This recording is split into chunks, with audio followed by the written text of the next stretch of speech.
And thanks a lot, Davis, and all the team for the invitation and the organization. Today I'm gonna talk about some reflections about the evolution of our work on deep SDMs. And the title of my talk simply reflects the fact that, beyond being more and more accurate to build species maps, deep SDMs might also open new opportunities for exploring biodiversity patterns and dynamics. But first, let's go back 10 years ago with the initial motivation. And as you may know, at PlantNet, we collect quite a lot of data. So there are 20 million users of the mobile app. And all those people generate raw observations of plants and for many species, so tens thousands of species. And the obvious question is, how can we transform these massive but highly incomplete data sets into some continuous picture of biodiversity? So this was the initial motivation, all right? And so naturally, we see the problem as a spatial interpolation problem. So on one side, we have sparse observations of plants, but we also have some dense fields of covariates that are available everywhere. And and the problem as we see it is, how can we interpolate those sparse variables using those other dense variables? And in a way, it is slightly different from the classical SDM point of view, which explicitly assume that the predictions only depends on the local environmental variables, all right? Because the goal is more to understand which variables are the most predictive ones without using any residual information. So it's really interpretability oriented. So in our case, our view was really to be reconstructed oriented. So we try to build some maps that are as close as possible from the reality. And so the function is slightly different, since our main X is the spatial position, and we also have the full environmental fields available. So this may be important because for evaluation, for instance, what is considered as a leakage for classical SDMs, like using overlapping patches in the training or testing sets, is not a leakage if you have this interpolation view, because your variable is the spatial position, and you just consider that your field is available everywhere. So this is two different, slightly different ways of thinking the problem. So at this point, one criticism is often that, it's a black box and you cannot interpret what the model is predicting. So I'm pretty sure there will be many works with XAI today, so like how to interpret these models. But even if you are from the old school, you can still use the predictions of your deep SDMs and then train some more classical SDM on top of the predictions, or use some other statistical analysis, all right? And so if one day you have a very powerful predictive model, you can still use the outputs to train a classical SDMs, okay? So that means that somehow you only expect that the ecological information is captured by the model. And one example of that is, like the work of Benjamin, who is here in the room. Where we tried to show that even deep SDM trained only on RGB images is able to capture some ecological information. So if you visualize the feeder space, project it, and you can correlate by the temperature, and you can see this gradient here. So which means that even if the model was trained only on RGB images, it captured the temperature information, all right? Yeah, please? How do you know that it's not just that the visual signal is strongly correlated? Yeah, there are some statistics tests in the paper. Good question. Looks real pretty. Yeah, but it's not magic either. And so, yeah, one of the model of Benjamin was predicting ibex on the beach, because of course, if you use only the RGB signal, you can like confuse these kind of images, and you can have mistakes. So what is important is to try to capture as much information as possible as the input of your model. And so I give you here the architecture that we use in GeoPlantNet v2. So it's not the one that is online. It's the one where you have to add beta in the URL. So I will provide it after. But here, as you see, we have the RGB image, but also the NIR, the elevation, and we have some climatic data. So it's time series of climate, temperature, and precipitation in forms of cubes. And we also have time series of Landsat, which provides all the bands than RGB and also like a more temporal signal. And yeah, this model is trained on a quite big data set of plants observations, so 30 million GB occurrences, which are presence only and yeah, highly biased.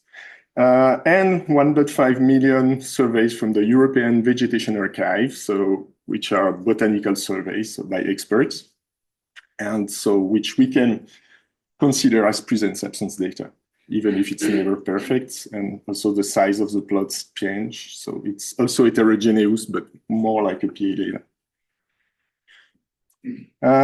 Yeah, so we evaluated this model on the GeoLifeClef benchmark. That's, yeah, I guess many of you know. So it's quite an unfair comparison because we use much more data, okay? But so this allows to be the first on the leaderboard, but yeah, it was just to evaluate the model on substandard benchmark, okay? Yeah, and so you can play with those new maps and compare them to the V1. So the V1 was only RGB and elevation. And so the second version of those maps are with all this multimedia model. So if you compare the URL with or without beta, you can compare all the maps together. So yeah, in total, it's 40,000 maps at 50-meter resolution for yeah, each European country and each species in each country, and you can navigate in the tool and do polygons and do whatever you want, reports, etc. Yeah, and so we do not only predict species in GeoPlantNet or map species. We also map other types of information that are derived from the species sets, which are the habitat label, so using the EUNIS classification. And this is using another model that is called PlantVert that they convert species lists into a EUNIS label. And we also compute some indicators, so like number of protected species, number of invasive species, number of species useful for some particular characteristic. And so this makes this step very critical, okay? Because if you imagine any decision making based on all those maps, your model should be not biased and also have a good decision at this level. So this is really critical for all the maps that you compute for the species. And so I'm going to talk a little bit about that and of the different works we have regarding both the loss functions we use for the models and the decision-making step.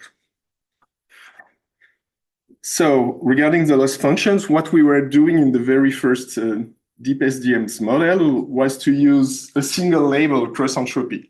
Okay, so this was just predict the species of the observation. So you have one observation and you try to predict the species of that observation. So your prediction is conditioned to an observation, and so you're invariant to the sampling effort, which is very nice. But on the other side, you are very sensitive to the detection bias, meaning that some people prefer some species than other species, and they will observe more than the others. And also another big problem is that it's inhomogeneous across sites, because if one species is present on one site and in another site, the probability depends on the number of species, okay? Because you normalize the probabilities across all. It's related to all species. And we believe this is what creates some maps artifacts in the V1. So if you look at the maps, there are some kind of blobs that are probably related to them. And it's hard to find a decision function because those probabilities are changing a lot. So yeah, then we've been working. So this was the work of Maxime Rietvert with Diego and Christophe and other guys. Which is the Deep Maxent framework that was published last year or early this year, I don't remember. So this is an extension of Maxent, so the classical SDM algorithm, but in a deep learning framework. And if you look what it does concretely, it's simply a softmax, but instead of softmax across species, it's a softmax across sites. So for a particular species, you try to predict which is the most likely site. Okay.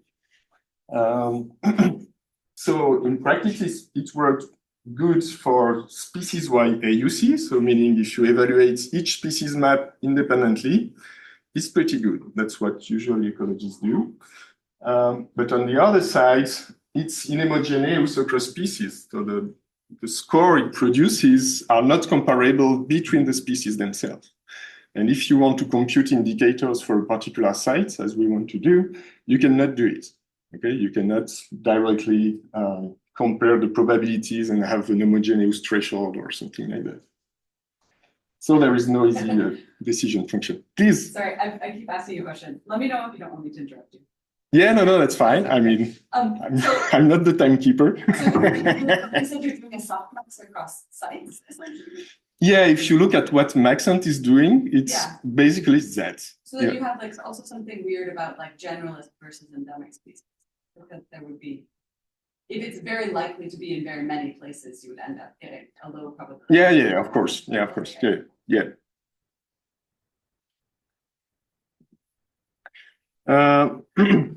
Yeah, so then finally what we use in GeoPlantNet v2, because of this difficulty to have a decision function and that two problems, we go back to just a binary cross-entropy loss. So that is, we aggregate PO and PA in the cells, and we just predict the presence-absence probability.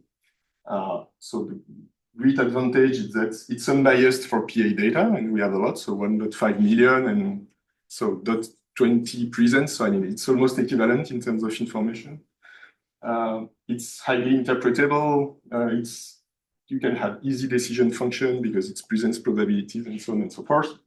But of course, the problem is that there is still the bias induced by the presence only. So it's supposing presence pseudo absences, and so it underestimates the presence. So this is what we have in the V2, and we have two PhD students working on some alternatives currently. Pablo is here, and who will present a poster about that. He's trying to combine the best of the two worlds, so like the deep maxent loss and the binary cross-entropy loss. And so depending on whether it's a PA or PO, you will direct the loss, direct the data on the right the loss using the same logits. And so in the end, you can use the logits to map species.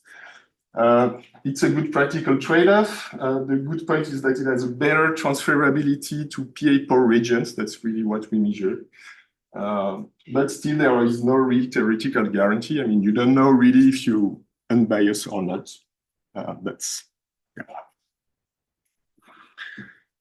And another approach is the one of Rappel, who is here, and I think he also has a poster about that.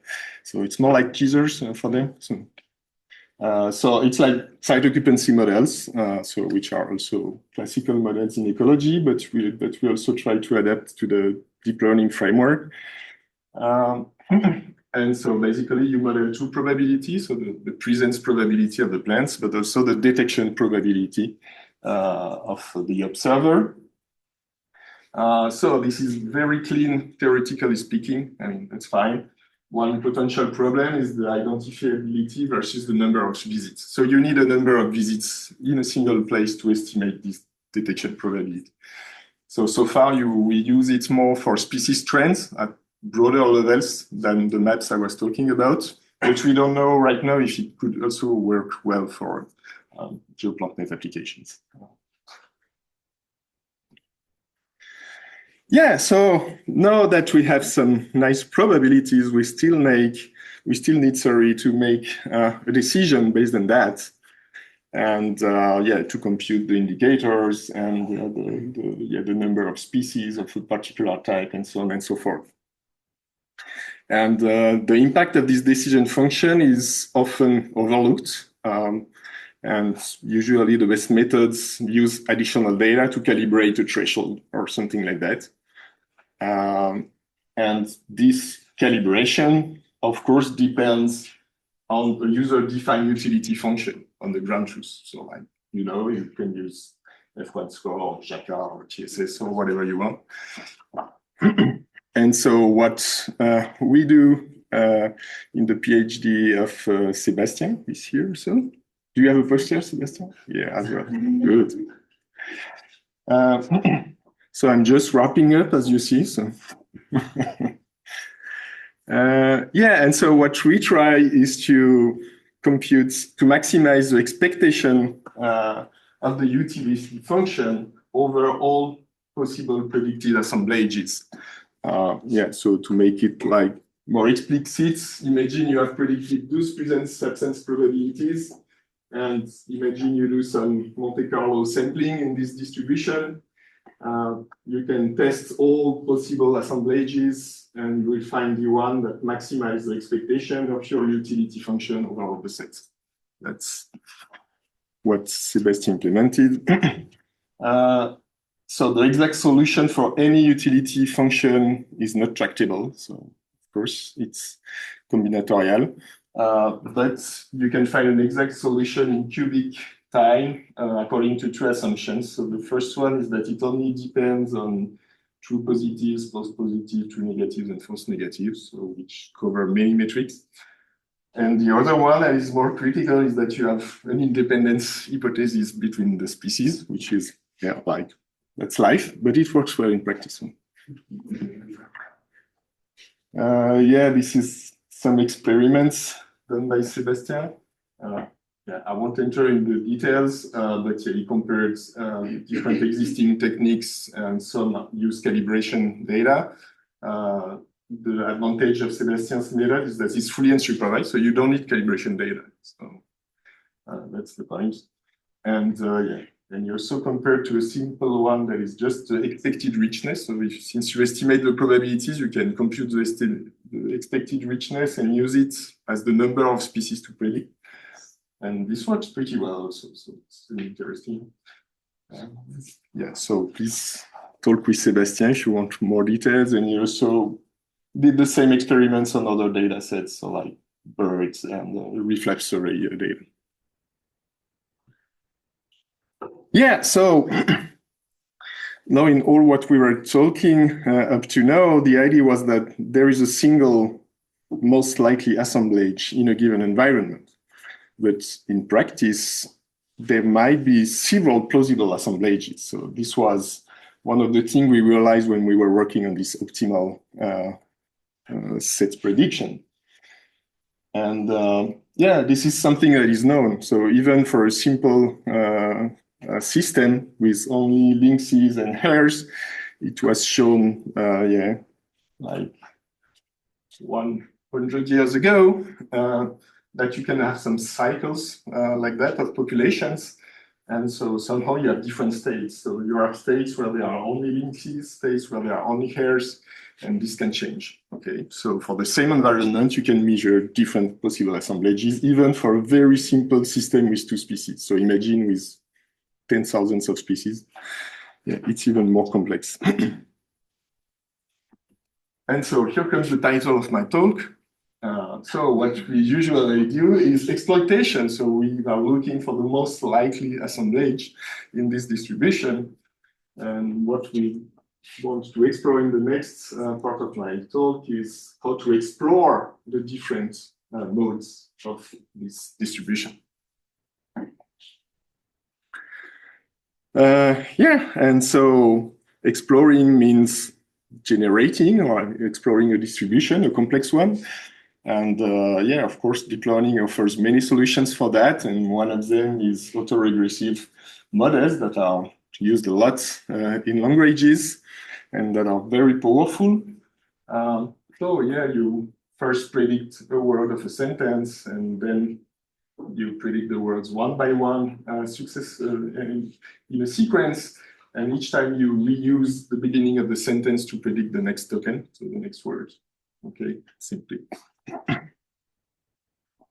So that's what we did for species. So we considered that the species are a sequence, okay, and we will predict the first species, and based on the environments and this species, we will predict the second species, and based on those two species and the environment, we will predict the following species. So we did that on the Reef Life Survey dataset. So it's driver-based fish counts, 27,000 surveys over 30 years, and 1,000 shrimp fish species approximately. Let's see here the sampling effort. And one question, of course, is which ordering should be used. So we are predicting a sequence, and so we need an ordering. And asymptotically, so theoretically, any ordering converge towards a true joint distribution. That's something that is not easy to understand at the beginning, but if you imagine you have an infinity of data, even if you start with any species, the model can learn the probability of the next species according to the first one. But in practice, since you have limited training data, the ordering matters a lot. Okay, so it's kind of inductive bias that we will inject, and of course, you have to use the most logical ordering as possible, but yeah, that provides you a nice inductive bias on the prediction. And the one we used in this work was the decreasing biomass, because we know the biomass in this particular problem. So the decreasing biomass relies on some hypotheses like the trophic structure, species dominance, and so it's quite logical that the most dominant influence the less dominant ones when it's known in ecology. So how did we implement that? First, we considered this regression. So it's a regression because we also predict the biomass. Sorry, forgot to say that, but we predict the species, but also the biomass. And so for this regression, we use a classification as well. So we quantize the biomass in quantiles. And so this provides us with integral numbers. And so this relies on some existing works that regression can be processed as classification in deep learning, and that works very well. And there are some very nice arguments for that. And concretely, we also do the same thing for the environmental variables. So the environmental variables are also converted to tokens and to text in particular, using some quantiles. So you see here numbers 24, 25, 23, here 3, 5. And so, yeah, we use the classical language model architecture where you have a prompt, which is the environment, and the target you want to predict is the fishes list with the abundance, right? And just very quickly, yeah. Just when you talk about biomass and then you mentioned abundance, is it the same? Or... Yeah, no, sorry, it's biomass. Maybe so it's a mistake. Use traits or something to define the biomass? So it's in Reef Life Survey. I think they have 3 categories of fish sizes. Okay. And then some average biomass of the sizes or something like that. And so the cool stuff is that using an environment, we can generate several possible sequences. Okay, so it's like when you use ChatGPT, you can generate several sequences. And one way is to just sample. So that's what we did in this work. So there are other techniques to explore the distribution, but we use just sampling. So 500 assemblages are sampled for each site. So of course you can still do some exploitation by aggregating all those predicted assemblages. So in particular, we use the median pooling. So if you really want to predict one assemblage, you can still aggregate them and use median pooling of the abundance. And if you compare that to XGBoost, in our case, you can have some better error on the biomass and also better F1 score on the present substance of the species. So one big advantage is that you don't need to threshold. The model stops the list itself. So it's predicting an end of sentence token. That is the end of the assemblage. And so we try to be fair when we compare to XGBoost. So there is also threshold, but it's not learned because we compared both models in an unsupervised way. If you also learn the threshold, XGBoost starts to be closer to this performance. That's it. Alexis, yeah. How do you compute the median on a set of assemblages? How do you order them? Yeah, so the median is on the abundance. So it's species by species. Yeah, species by species. But then you end up creating a median that is not one of those served assemblages, right? So it's a point that is not. Yeah, no, yeah, we compute really the median of each species, and then it gives you a new assemblage with this abundance. So it is not one of the assemblages that has been predicted. Yeah, no, yeah, it's a new one. Yeah. It could be a point that is not one of the. Yeah, that is not in this distribution. Okay. Yeah, that's true. Have you tested that? Like, have you gone in and looked at how frequently the median actually lies on the distribution? Not exactly, but I talked a little bit about something related. Is the loss function ordered? Yes. What if you made it not ordered? So that if you had 26 and 25, it would be not too bad. Yeah, so we also try to randomize the species. So like you can train the same loss, but you randomize at each iteration. It also converges. It's very, very slow. And in the end, it's slightly lower, and it's more biased towards the number of species in the end. But it works with any ordering. I mean, but for some ordering, it converges much faster. I guess it's just the abundance is much bigger for one species versus others, and the ordering should be more fixed than a bunch of species have basically the same abundance.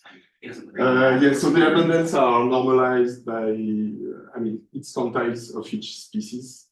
And so we can talk about it. We can talk about it offline. Yeah. It just feels like 96 and 80 are closer than 80 and 26, so they should be. Yeah, let's talk about it later. I have to think about it. Yeah, also we see that for present species, so when the species is present and the models predict that they are present, the regression is somehow better with that. But exploitation was not the primary goal. I mean, it was more exploration, and so we tried to explore to evaluate those distributions. First thing we did was to do a clustering of the assemblage. So we used the Bray-Curtis dissimilarity, and we tried to find robust clustering procedure with 3 algorithms and some robustness checking and things like that. So, so this is the work of Noémie Coulon. Sorry, I forgot to say your name, but sweet again. So what we found was that 31% of the sites contained more than one cluster. There were about two clusters per site on average. And the regions with the most multi-cluster communities were here and here, in Tasmania and southern Australia. If you look at one example site with one big, well-separated clusters, you can see those two alternative states. It's a 2D projection of the assemblages.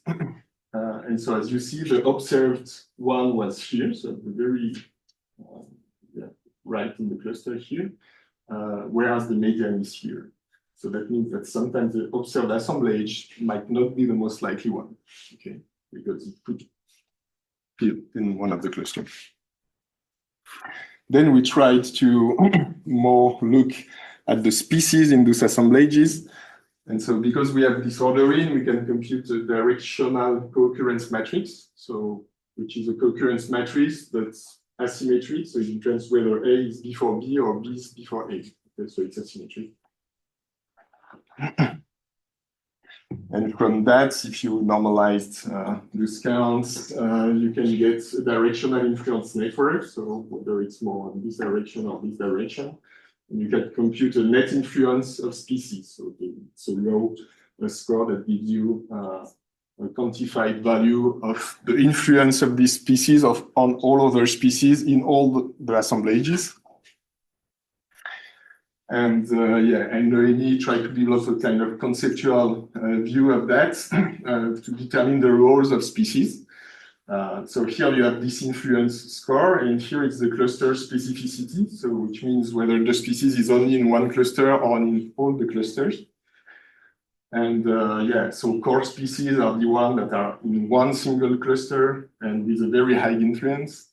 Bridging species are the ones that influence a lot, but in different clusters, so they might do some changes from one state to another state.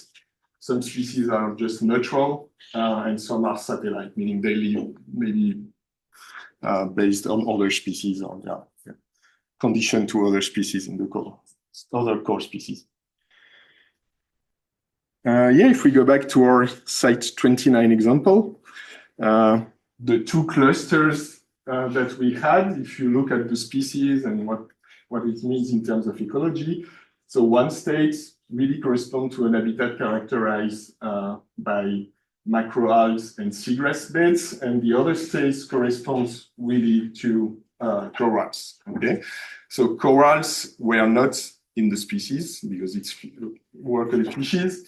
So it's like a simple example to well understand how it works, but it's also not in the environmental variables because they are not environmental variables, they are one species. And so that means that some of the models learned that there are two different possibilities whether the coral is here or not. If the coral is not here, you will have this kind of environment, and if the coral is here, you will have this kind of fishes and community. And what this is for site 29, so it means it's for one single site. Single site that's been sampled multiple times.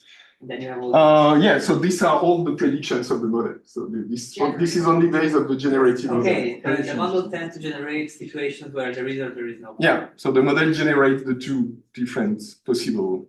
So it's like my modes in the distribution. So yeah, so it takes time to do such analysis. So we only have a few sites analyzed by. But so, does this imply, like, intuitively that there are environmental covariates that we don't have access to that would actually determine this? Yeah, that's clearly part of the problem. So that means that maybe if you had all explainable variables, you will have only one assembly. So that's one of the key questions behind. Yeah. But maybe not. But that's not related to historical legacy. If you know, because of one certain colonization. But historical legacy is a covariate. No. But it's a good question whether it's modeled uncertainty or real assemblage possibility. And finally, it's both. It's two facets on the same problem. If you think about it. But yeah, I mean, this is a simple example. Site 29 or not? Sorry? Do we have corals or not? Yeah, so the observed one is this one. It's the cluster 2. Okay. Yeah. For what service right now, does this open that this could suggest restoration sites? Like a server that's in one stable equilibrium, but could be maybe placed in. Yeah, this brings me to my next slide. It's like, yeah, contrasting conservation challenges. Because you could say, okay, I prefer the one with the corals. But if you look at some objective numbers, there is more species on the red list in this assembly. So just, to think about it. Yeah, I think that's the end. So conclusion. So yeah, those generative SDMs raise many new open questions, I think. So yeah, how to evaluate them is the first problem because you only have one observation, but you have several possible stuff. Yeah, can they be used to quantify uncertainty, stability, diversity? How to map, visualize their outputs? You have multiple outputs, so what do you do with that? And that's why probably for many problems you will still prefer classical SDMs. So for exploitation like EBD mapping, diversity indicator, there are lower computational costs, faster inference, easier deployment, and more straightforward validation. Yeah, I think that's it. Thanks a lot to all the young researchers at work in the different slides I show, and also to all the other collaborators. So I don't know if the slides will be online, but that was the idea, that people can access to that. And thanks a lot for your attention.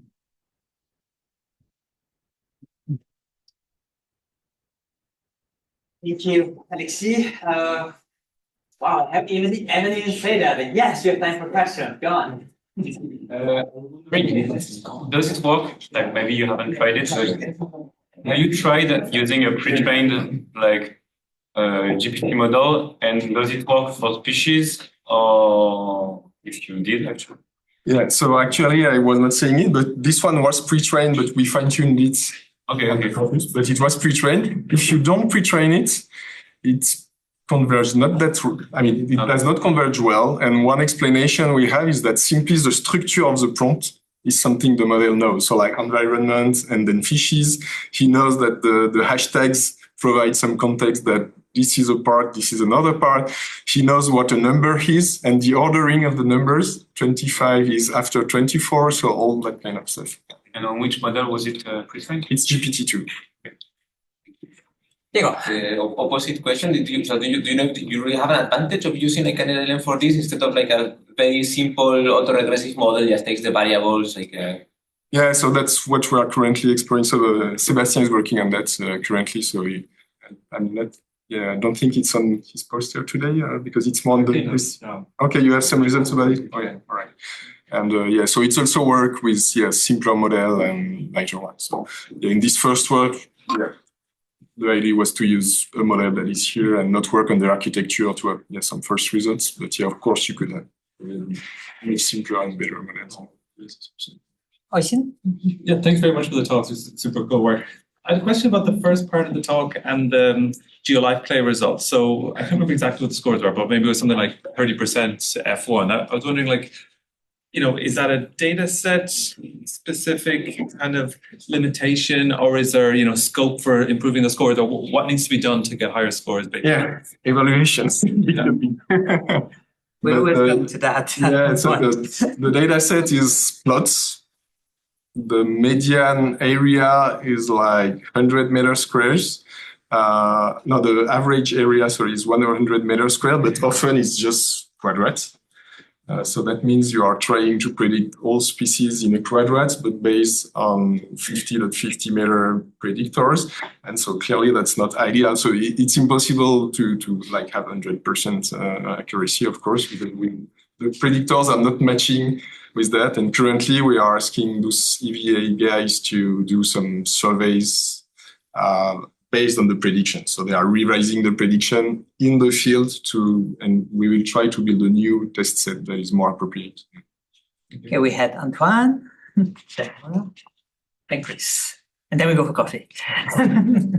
Thanks a lot, Alexis. Very nice talk on really raising a lot of questions. And I was thinking about, I really like the idea of alternative assemblages. And I think it's something we should think more about because it might be the reality. You can have some stochasticity that leads to different assemblages. But there is one thing where we face really huge problem when working on predicting assemblages from SDMs is if you use citizen science data on presence only model. And you really mentioned one of the drawback is that you cannot really compare probability between species because you have these pseudo outcomes and you set a weight and then the probability doesn't mean much. But somewhat we need comparable probability to predict assemblages. That's a bit. So I wonder how you see the way out of that, or if some of your methods actually help to fix the problem.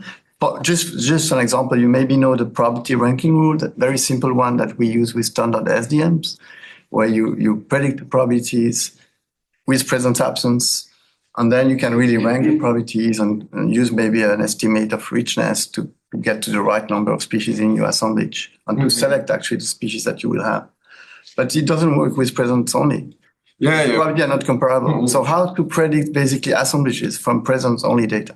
That's a very good question. So as you saw here, the generative model was on very dense surveys, but still very noisy.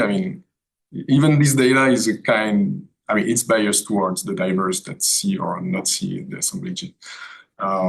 And Sebastian is working on the PA data, I think, for his experiments, and not the PO. So yeah, right now we did not try to generate assemblages with the PO. We are more on the exploitation part, but this is also a question. So how to predict even the most likely assemblage based on PO. Especially if you start to have alternative assembly. So that's why combining PA and PO for us sounds to be the most reasonable approach. So like you have a knowledge on PA and then you can infer something from the PO and the PA because you have a lot more presence data. And so combining the two, I mean, site occupancy models are very good for that. And also the detection bias, I mean, Raphael is working on that currently, but site occupancy are very powerful, I believe, for that. No, but at least I think combining the two PO and PA models to try to improve the PO, that the bulk of the data we have. We have a work, for instance, where we pre-train on PO and fine-tune on PA. I mean, mine's basically that question, but specifically for these data sets, like in a lot of cases, I mean, I love the idea of kind of using presence absence data to almost like calibrate, something you can get from a presence only signal. But in the case of the European data, like some plants, they're completely disjunct distributions. If you look at presence only data versus presence absence, and like in almost half of them are like completely.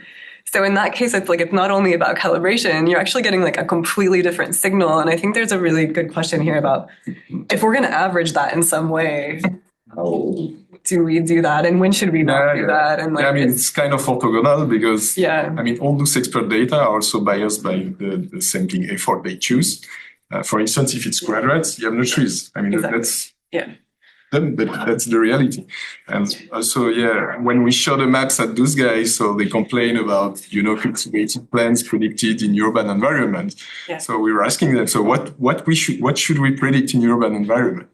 And then the answer was more difficult because, of course, it's also an environment. So of course, humans are putting some water and things, but still it's an environment with species living there.